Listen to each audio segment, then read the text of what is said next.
What's up in the world and reality? For those who don't know me, I'm gonna introduce myself. I'm Dub and Winninman, Frank Hamisay, aka the GOAT, alias Killer GOAT, rap that great, Winninman 1, R34. Oh my God, he dope. And I'd like to thank all you fans for the journey when I first started, before my parents passed and after. And I'm realizing in 2020, I established the Winninman Challenge, and that was the challenge where you had to do 1,000 songs off the top to new beats, and everybody had to listen to all 1,000 of my songs on Twitter and Instagram and Facebook.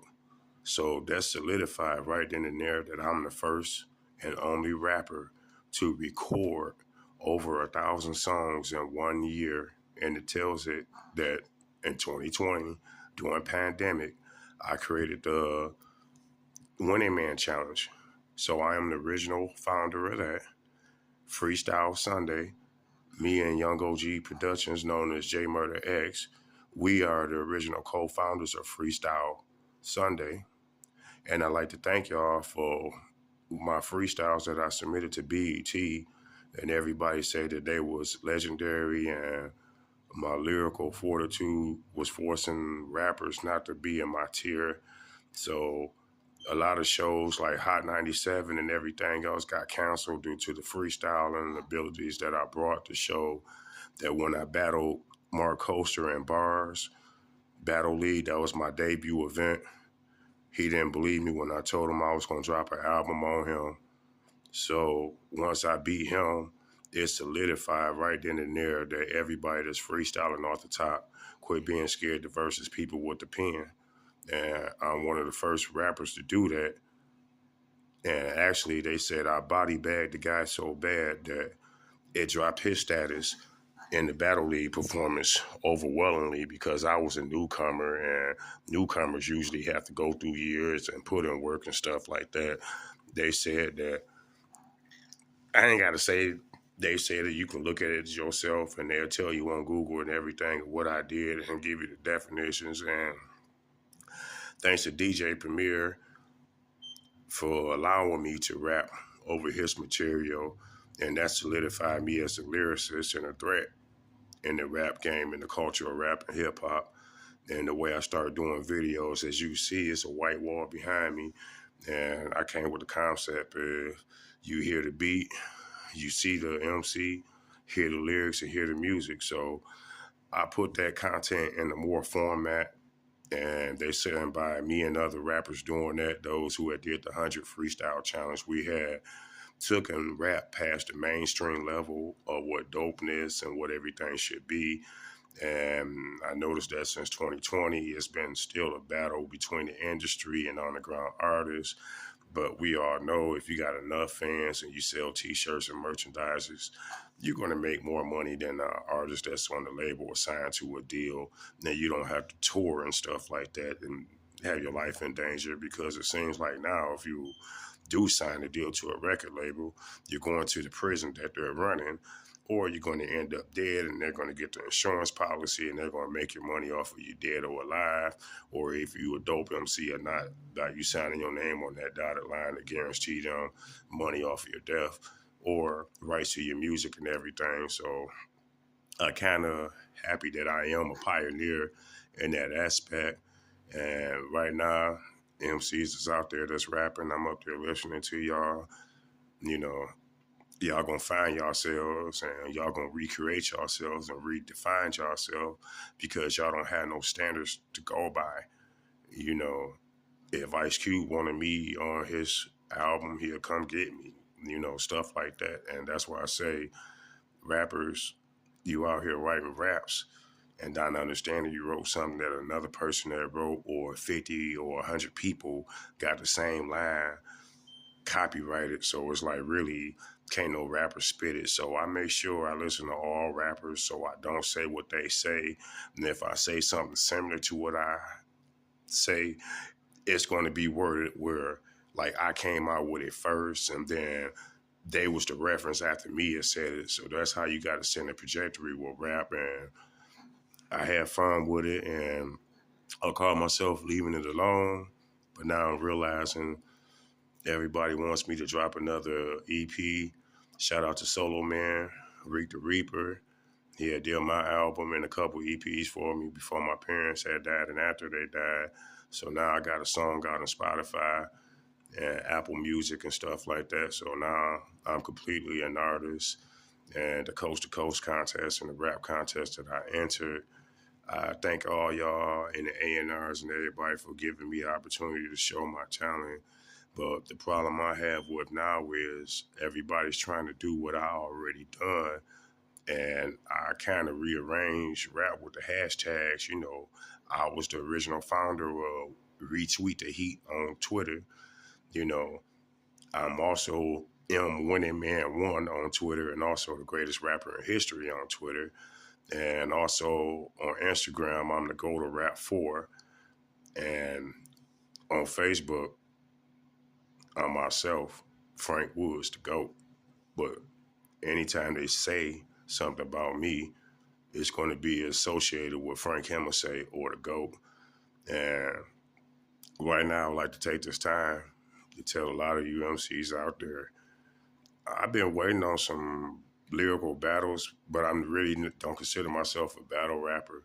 But since I claim I'm the greatest, and a lot of people say I am, I must rap at a certain level at all times. So, you know, I don't be dissing rappers on purpose. It's just when it comes down to the mastery of making songs and lyrics and stuff, you want people to believe that you are what you say and not want to dictate it or challenge you.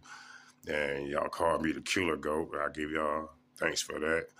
And, you know, I just feel great in my life since I've been rapping since 1979. I never lost a battle. I never was really a battle rapper, but people always wanted me to rap against battle rappers just to show them how you really supposed to rap. I have the ability to remember anything that I freestyle. If I did over 1,500 freestyle songs, I can go line down the line and let you know which one is which and this and that because I don't say the same thing twice. To do over 1,500 freestyles, songs off the tape, off the top, first take, no distractions, no interruptions, no redos, and none of that. And 95% of the beats that was thrown to me to do these freestyles, they was just uploaded 2 or 3 minutes while I was doing another freestyle. So if this artist like Renzo Pincho, he might drop a beat at 10 a.m.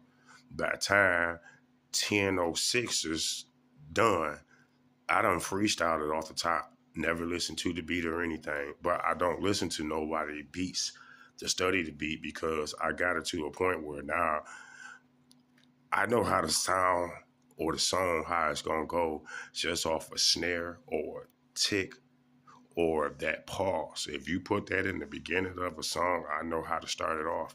And I know it's enough time to shit talk, you don't want to go 24 seconds in the introduction to a song unless you know it's going to be that great. You know, the average is at 4, 8, 12, 16 tops, and then you go. But then I started looking at it.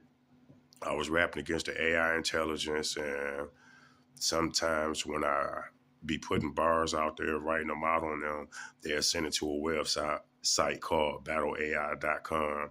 So I know a lot of rappers out there looking in Reddit and other places where they can find new lines and stuff, but you create as you go. So with the technology and everything, I'm able to keep up because of the knowledge I have from the past, and I'm aware of the future, and I'm in the present. So I put all that together.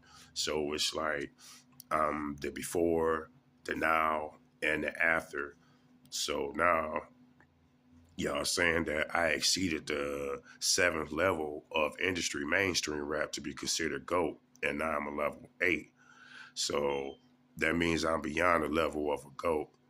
So I became Guy Hemelsay, and for some reason, it was more intellectual and spirit, what the guy him would say, but it was more control, a dominant focus of believing in yourself and where your lyrics can take you. So that's why I say lyrics can create a curse or it can make you a better person. So I always try to rap in a aspect where I'm highly achieved and looked upon. Because the minute I start rapping the negative and stuff, then that negative is going to attract to me and stick to me, and I got to find a way to get rid of it. And I'm not at that type of person that's going to dump my problem off to the next person. I just deal with it as I go. But that's life, and that's lessons that you learn to be better. So I thank everybody out there for making me the GOAT. And what level that I have now in rap is like, I know what I'm going to do, but the anticipation level of what I might say and what y'all feel I might say, I'm feeling that being so heavy that you can basically sleep on it. You know, it's like a big giant mattress laying in the middle of the street and you can see it. Or you're trying to walk down the sidewalk and you notice that all the sidewalks just turned into mattresses, so you just got an extra bounce in your step. So that's how I feel like I had took the dimension to rap, and I really don't care about being mainstream, because this is the reason why I tell you about disliking the mainstream. In 2020, it was the pandemic, and then everybody was faking views, faking live streams, buying their own views, and lying about they had sold out concerts. So it was like during the pandemic, if everybody was waiting on a check from Uncle Sam, and that's what I took from 2020. I didn't get no handout. I didn't take no PUA. I didn't take no PPP. I kept it original. I kept it real. Everybody that was doing the fraud and getting the extra money to try to do this and that, they didn't do nothing with it. So I just kept rapping about what the hell I do. Making money, running my business, meeting top executives, working for people, getting checks. Now I'm on the payroll, and it's like I look at what I did as phenomenal, because you tell me that Woods, you're going to get the top real estate company in Detroit behind you and a few other big dogs behind you, and you're going to do a movie and all this while your mom and daddy dying. If I wouldn't have believed it, but something I kept doing, and I felt there was a purpose to do 1,000 songs in 2020 alone, just so I can just shut the world up and put a perspective back in, because the world was getting beat to death. I had to call time out. Hey, I was the ultimate coach. Like, hold on, it's going down like this and it's going down like that. What's the reality now? So now reality has a perspective, and like I say, I gave you a compass, so now you got directions and rap where to go. And I want everybody to understand that in the compass, it's going to always be a crossover, man. So when you look at the compass, the man going to be standing up like the letter T. North is the head, south is the feet, left is the east, right is the west. So I point that out. You put a circle around it, put the clock in it.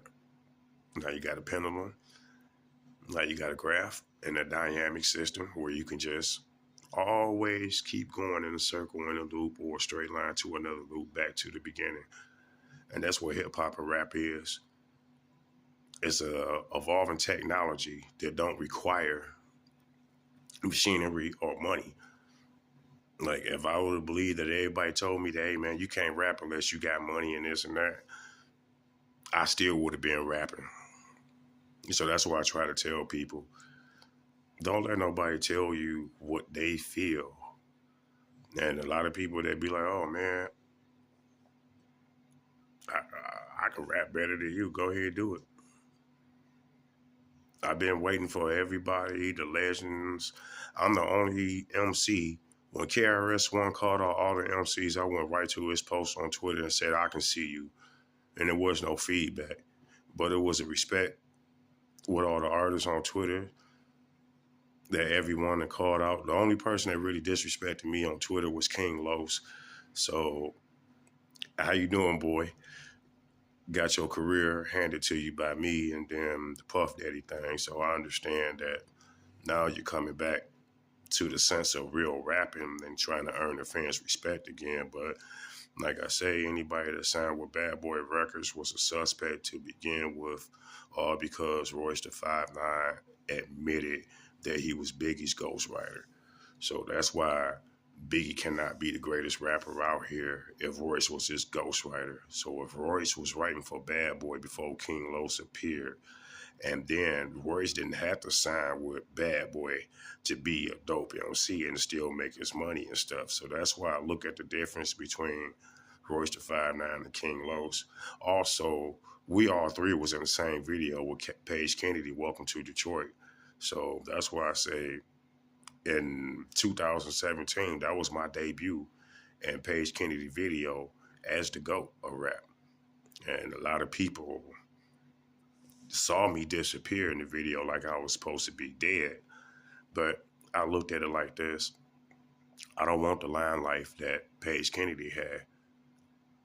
I want to still run my business, be with my family before my mama and daddy died, watch my son grow up to be a man, watch him, watch my business expand, and I did it.